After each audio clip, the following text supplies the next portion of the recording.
Ladies and gentlemen, before we dig into the video, a quick announcement. Kaizen Training, that's me, Barkwan, Omar Isaf. We have a bunch of different programs to help you reach your goals, whether it's hypertrophy, strength, fat loss, whatever it is. And right now we're running a spring special. Use code SPRING18 and get 30% off any program you want. Limited time, check it out. We're also opening up our very limited group coaching. We have a Facebook group, we all chat. You get your form critiqued, you get to check in once a week with our homie Nigel, who's a super intelligent, strong coach.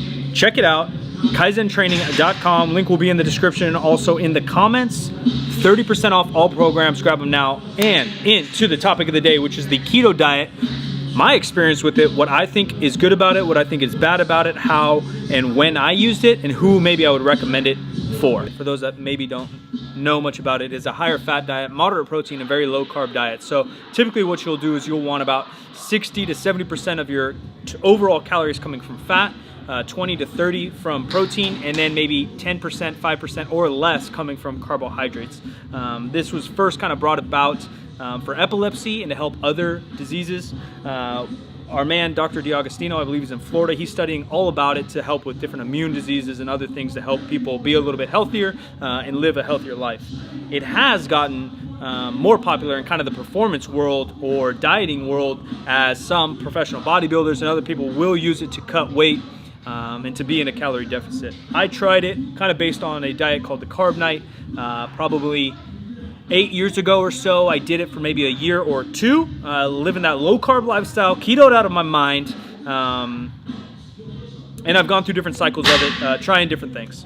The rest of the video I'm going to kind of talk about, again, my experience, who I maybe think it's for, and it's going to be in regards to performance and people with an overall healthy life. Not talking about immune diseases or other things, so you can do your own research or comments on those things if you'd like, but that's not who I'm talking about. I'm talking about someone who's generally speaking healthy and is just focused on performance, looking better, and kind of living a normal life or using this as a regular diet. For myself, you know, the benefits I see, or for any individual, Con Air, the guy who edits and crushes all these videos, helping him do a little bit of keto with his own diet, and the things I think that can really help it out, or I can't even think straight. It's not picking it up, I just can't think. We're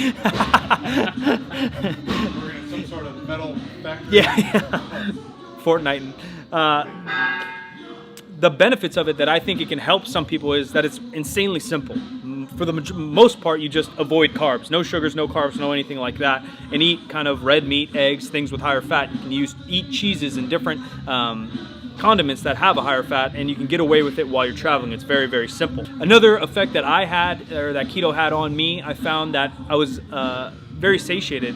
Very often would go a full day and almost forget to eat, and that's the first time in my life. Coming from an inner fat kid who loves food, I'm constantly thinking about food. I always want to eat. My appetite's through the freaking roof, especially when I'm training heavy. On keto, after you get adjusted to it, my appetite just happened to go down, you know, and fat, eating high amounts of fat and protein tend to keep people pretty satiated. So that's another benefit, that if you have a really high appetite, this may help you out as well. Generally speaking, for me, myself, and and maybe some of you, the other benefit of keto is that you get to eat pretty good food.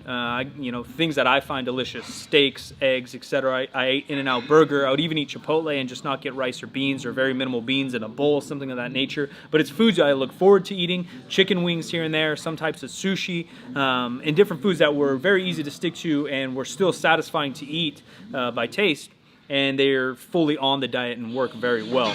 I do like to eat a variety of vegetables, and that's something on keto you don't typically do. Most recommend very green vegetables or low amounts of vegetables, as veggies do have some carbs in them, and if you start to eat higher amounts, then you know it may kick you out of ketosis and mess with your insulin, blah blah blah blah, neither here nor there.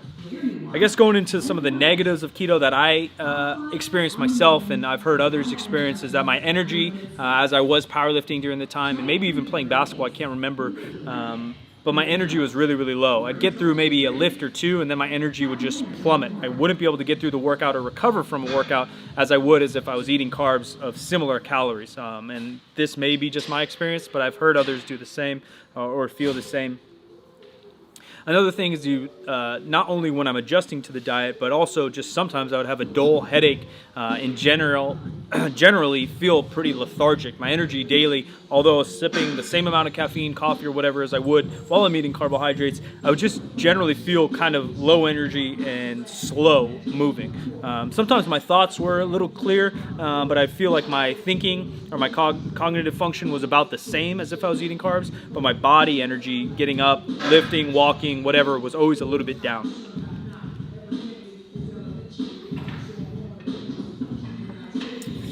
One of the major issues I found, trying to be a little bit more self-aware, looking back on doing the carb night or a ketogenic style diet for myself, is that I would have refeeds as per that exact diet. And I know some ketogenic diets may not, or other people might have cheat meals or whatever it might be, but it would be every 7 to 10 days. It would be a carbohydrate night where you kind of reset the system or get some glycogen in you to restore everything.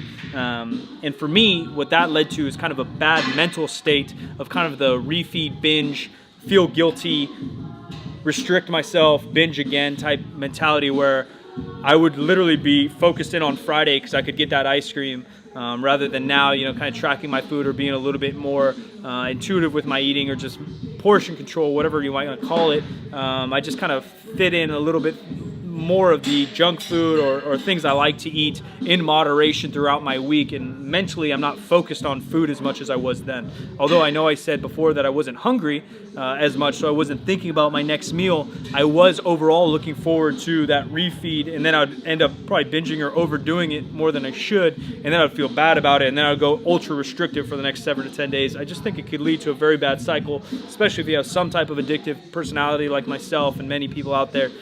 It just led to a dirty cycle that I didn't want to get involved in, and now I'm in a little bit healthier relationship with food. Growing up, I just never really, even though my mom's pretty smart with nutrition and has a good general idea of it and would cook us good dinners, I never had any idea of kind of moderation or portion control and tracking my food kind of on its own. I got that lesson and taught it to myself. You can track, and I do recommend you still track your food while you're doing a ketogenic diet, because studies have shown that overall calorie intake is going to be the defining factor when you're talking about body composition, whether gaining weight or losing weight, both ketogenic or carbohydrate style diet. Generally speaking, I think there's lifestyle things, there's the type of foods you like to eat, what sports you're into, how important your performance is, and maybe how your body reacts. That will kind of dictate for yourself what style of diet might work best for your lifestyle. I think that if you're powerlifting, playing basketball, football, soccer, something of that nature, eating carbohydrates not only will allow you to perform better, but also recover better. Tracking your food or having an idea of how many calories you're taking in with some quality micronutrients, vitamins, minerals, which often come from fruits and vegetables, having something a little bit more well-balanced both mentally and physically in your lifestyle is going to be best overall.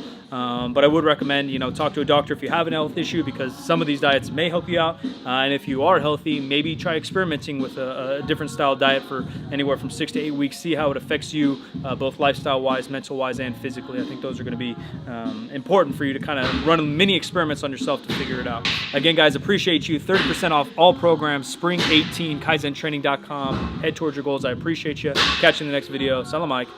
Alan Thrall's butt. We're out here.